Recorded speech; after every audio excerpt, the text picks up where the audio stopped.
ਅੱਜ ਦੇ ਪ੍ਰੋਗਰਾਮ ਦਾ ਅੰਤ और आन की निशानी यह है कि असी बेनती करने हुने प्रोफैसर शेर सिंह कंवल जी नूं कि अपने लिखे चों अपने गाए चों कोई साडे नाल साझा करन तां जे असी इस प्रोग्राम की रीत नूं निभाउंदे होइआं अंत करिए।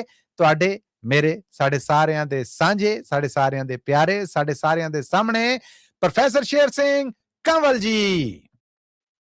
मेहरबानी मली साहब, एक गजल दे कोई शेर ने इरशाद जी अर्ज कीता है कि पासे पुठे पै गए या तकदीरां दे कोल खड़े ना साए भी हमशीरां दे। हाय हाय हाय पासे पुठे पै गए जद तकदीरां दे। आहा पासे पुठे पै गए जद तकदीरां दे कोल खड़े ना साए भी हमशीरां दे।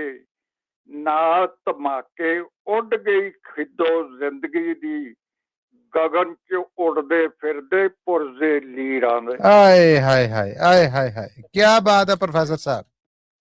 ते तुर गए रुख सुहावे कलर खेतां चों तो निभा गए बूटे जंड करीरां दे। हाय हाय ते सदा न रुख ते बहना पंछी दूर दे आ गूंजण विच हवावां बोल फकीरां दे। हाय हाय हाय हाय सदा ना रुख ते बहना पंछी दूर दे आ गूंजण विच हवावां बोल फकीरां दे। ते कीमत फिर भी कुछ पैंदी है जिस्मां दी किन्ने सस्ते यारो मुल ज़मीरां। हाय हाय हाय हाय हाय क्या बात है क्या बात है क्या कहने। शानदार।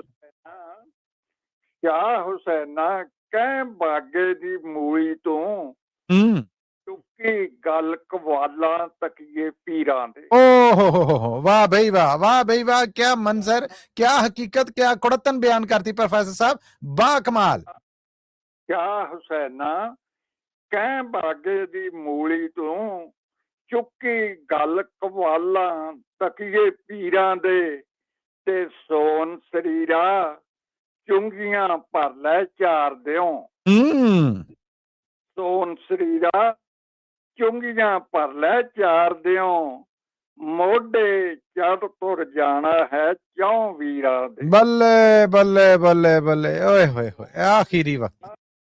सोन शरीरा चुंगियां भर लै चार दियों मोढे चढ़ तुर जाना है चौं वीरां दे। पुठे पै गए जद तकदीरां दे कोल खड़े ना साए भी हमशीरां दे। वाह भाई वाह क्या बात है प्रोफेसर साहब जींदे वास्ते रवो से तंदुरुस्ती च रवो ते क्या ही कहने। बहुत बहुत मेहरबानी जी। बहुत धन्यवाद तुहाडा बहुत धन्यवाद। श्रोतियो एक बार फिर दर्शकों एक बार फिर साडे नाल जुड़न लई आप सब दा बहुत बहुत धन्यवाद।